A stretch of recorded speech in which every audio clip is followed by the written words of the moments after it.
What's going on, everybody? This video is going to be all about my new watch that I got from Garmin, the Garmin Fenix 6 Pro. Let's take a look at it first. The Garmin Fenix 6 Pro. This is not the solar version. I purchased this watch about 2 to 3 weeks before the Mohican 100 miler. I want to talk about the form factor of this watch. I want to talk about some of the features that I like so far, and I want to talk to you a little bit about the battery life with the Fenix 6 Pro. All right, so the Fenix 6 Pro is Garmin's latest line of adventure GPS watches. The Garmin Fenix 6 has been out for, I think it's been at least a year, maybe two. Number one, I really like the form factor of this watch. But it is a very nice looking watch. I really like some of the accents. I love this button that you use for starting and stopping workouts with the highlight, the red ringer. All right, I think that's all I got for today. Thanks again for joining me, and we will catch you in the next one. Hey folks, it's Ray. Today I've got 11 new things to know with the brand new Garmin Venu 2 Plus.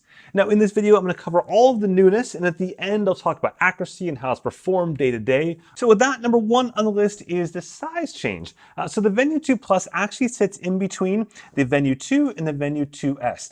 Literally, it is smack dab in the middle size-wise. I'll put the exact size on the screen right now. If I turn on these other two screens here, you'll see it's the same screen overall. I'll get into the sport mode so you can see kind of how similar they are. But they've essentially taken the display from the larger Venu 2 and plopped it into the Venu 2 Plus, so the display stays the same at 1.3 inches. They just reduced the bezel size down to give you a smaller overall watch. Next up on the list is they've added a speaker and a microphone. So we're gonna take the other two Venus out of the way here. And you may be saying, well, hasn't always had a speaker? And no, it's had a beeper, but not a speaker. So in this case, a speaker can play music and take voice calls, all the kind of stuff that we'll get into in just a second. While with the microphone, you can go ahead and make calls with it, as well as ask the voice assistant things. So Garmin did more than just add solar charging to the original Instinct. They also updated the heart rate sensor, they added blood oxygen saturation monitoring, and they also increased the battery life significantly, even without the solar charging. And if you add in that solar charging, it basically gets some of the best battery life that you can currently get out of a Garmin watch. In this video, I'll be covering the base level Instinct Solar, but there are 3 other versions that you can choose from. So there's going to be a camo version that has a camo case. There's also going to be a surf edition that has tie data as well as a surf specific profile. And there's also going to be a tactical edition that has night vision compatibility, a stealth mode, as well as a jump master profile. Garmin kept with the extremely well-received design of the original Instinct, and unless you take a really close look, it's kind of hard to tell the difference. The first thing that you may notice is that there's now this new little chart on the watch face that shows the solar exposure the watch has had over the last 6 hours. There's also a little sun icon, which fills up like a nice, tasty apple pie when it has a full sun exposure and a sad, empty pie when there isn't any sun. And hidden underneath that display is a solar panel that has a 10% photovoltaic level, but the real magic in the meantime, have fun out there, and we will see you in the next video. Today we're going to be taking a first look at the Garmin Forerunner 745. The Garmin Forerunner 735 XT was a hugely popular device back in 2016. It was very popular with triathletes, road runners, and cyclists alike, and it did just about everything at a competitive price point. The Garmin 745 is the successor to the older 735 XT, and it's also the little brother to the more recent 945. The first thing I noticed about the 745 is that it comes in a rectangular box rather than like the square boxes we usually see from Garmin. Also got my charging cable here. This is the standard Garmin charger we've been seeing lately on the 945, Fenix 6, 245. All the recent watches have gotten the same cable. Let's put the box back here. Let's take a closer look at what we got here. Simple packaging, nothing fancy here. All right, and there we are. There's the Garmin 745 in the flesh. I'm going to go ahead and hope everybody's enjoying the last days of summer. I'll see you in the next one.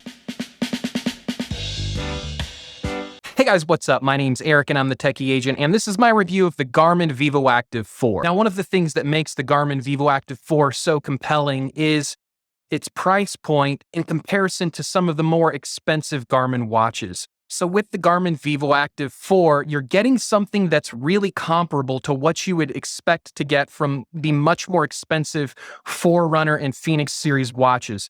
So for Garmin, the Vivoactive watch has always been kind of a value product. Yes, it's expensive. You're going to spend $300 to $350 depending on the sales that are going on for this watch.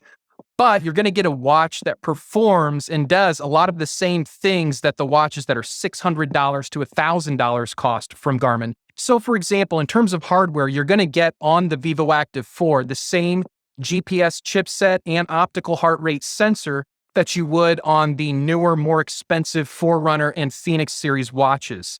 Another great thing about this watch is that it is compatible with external. Hey guys, thanks for watching. We'll catch you next time. How's it going, folks? I'm Des with Desfit. This is the long-awaited Forerunner 945 from Garmin. So Garmin actually introduced 3 brand new Forerunner models. The entry-level Forerunner 45, and then the next step up being the Forerunner 245, as well as 245 Music.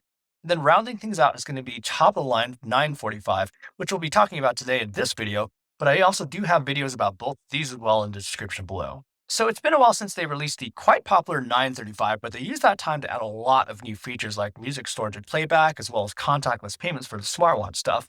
And then there's going to be new performance features like training load focus, a pulse ox sensor, heat and altitude acclimation, as well as safety features like get assistance and incident detection. But they also added maps. I'll be talking about all the new features with the 945. So first off, it looks nearly exactly the same as the 935, but the biggest difference you'll see is on the back, where it has a reconfigured heart rate sensor that now includes the pulse ox sensor that can measure your blood oxygen saturation levels. It's still going to offer that really good battery life, which I think was probably one of the main reasons the 935 was so popular, with an advertised battery life of up to 2 weeks in smartwatch mode, up to 36 hours in GPS mode, and then thanks for watching. Hi there guys, my name's John. Garmin Fenix 5 Titanium with orange band. So starting with the unboxing, the box is exactly the same as the previous Fenix 5 models and the rest of the Fenix Plus range. Now inside the box, different layout in terms of the design of the box. However, first impressions of the watch, I'm pretty impressed so far. The box is different again from the Fenix 5. As you remember, last time there was 2 cartons. This time it's all in one box. You get the charging cable, and that is exactly the same as the previous one. And you also get the instruction manual. And these instruction manuals are for all the range, whereas last time they were separated. Initial first impressions. It's lighter than the Fenix 5X, obviously, but it does appear a lot lighter. It feels really nice, and actually I'm really warm into it. I really like. So guys, thank you very much for watching. I'll speak to you soon. Hey folks, I've got the Garmin Enduro GPS watch in-depth review. Now the main difference between these two is really the weight. So the titanium here at 61 grams, sorry having to get the light off this, versus the stainless steel comes in at 71 grams. There we go right there. So again, you're just paying more for a lighter watch. It's got this new nylon strap on it. It's pretty nice. It hasn't got stinky yet, which is good. Okay, so next up on the list, we have the battery claims. And they start off with like, oh, that's impressive. And then move up to, holy crap, are you kidding me? And just wait through this whole section. It's pretty insane. So the first thing though is this edition, well, both editions have solar. Just like the Fenix 6 solar editions had it, and similar to the Garmin Instinct editions. And if we look at one of these watches, you'll see there's basically 2 solar panels. The first one is around this outside edge. Let me find something that I probably shouldn't use to show you this. So this pokey thing.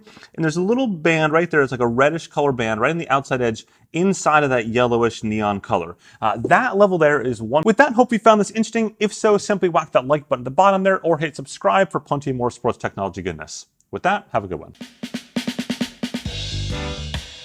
Hey guys, what's up? Today we're taking a look at the Garmin Forerunner 245 Music. Garmin has added the pulse oximeter measuring technology on this watch. They've also added all-day stress tracking and the body battery functionality that we've seen on some of their newer watches. The watch itself has a 7-day battery life. It does not have a barometric altimeter similar to some of the more expensive Garmin watches like the Garmin Fenix series watches or the Forerunner 645. But what the 245 offers is an affordable package where you can have a smartwatch that has onboard music for streaming to Bluetooth headphones, as well as some great smart features, and it can track virtually any exercise that you throw at it. Now, it does not have a touchscreen, and that's very intentional on Garmin's part.